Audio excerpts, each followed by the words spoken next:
Assalamualaikum warahmatullahi wabarakatuh. Nama saya Aulia Rahim. Saya akan menjawab soal-soal ujian akhir semester mata kuliah Biologi Laut. Dosen pengampunya Bapak Ilham Julfahmi MSI. Untuk soal yang pertama, pengaruh salinitas terhadap biota akuatik. Jawabannya,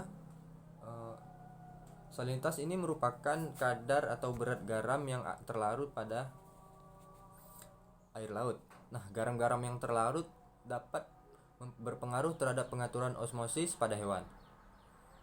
Variasi salinitas dalam air laut mempengaruhi hidup hewan akuatik melalui pengendalian berat jenis dan keragaman tekanan osmotik. Nah, soal yang kedua, mengapa di muara terjadi fluktuasi salinitas? Apa dampaknya bagi tingkah laku biota akuatik? Jawabannya, proses pasang surut di muara sungai dapat mempengaruhi fluktuasi salinitas. Muara sungai merupakan ekosistem yang mempunyai fluktuasi salinitas yang tinggi dan gradien salinitas akan tampak pada saat-saat tertentu.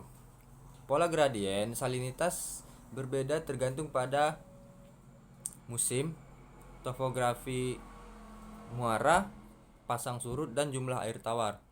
Perubahan salinitas yang sangat besar dapat mengakibatkan jumlah makrobentos itu sedikit.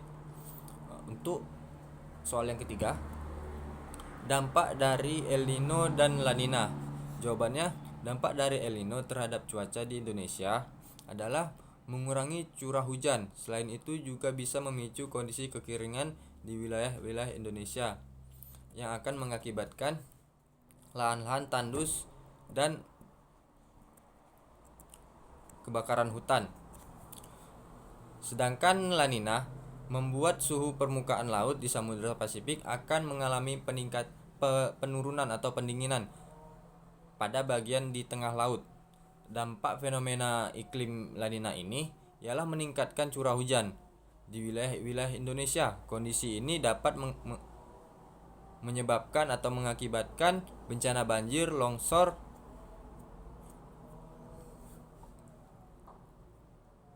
dan air akan meluap. Untuk soal yang keempat, solusi mengatasi sampah yang ada di laut. Solusi dari pencemaran sampah di laut yaitu bisa dengan pengurangan penggunaan barang-barang berbahan plastik, perbaikan pengolahan sampah, komposisi sampah, dan produksi barang ramah lingkungan secara massal. Cara mengatasinya adalah dapat dimulai dari setiap individu atau setiap perorangan dengan penggunaan barang yang dapat didaur ulang dan mengurangi penggunaan plastik di setiap kegiatan sehari-hari. Misalnya saat berbelanja, membawa tote bag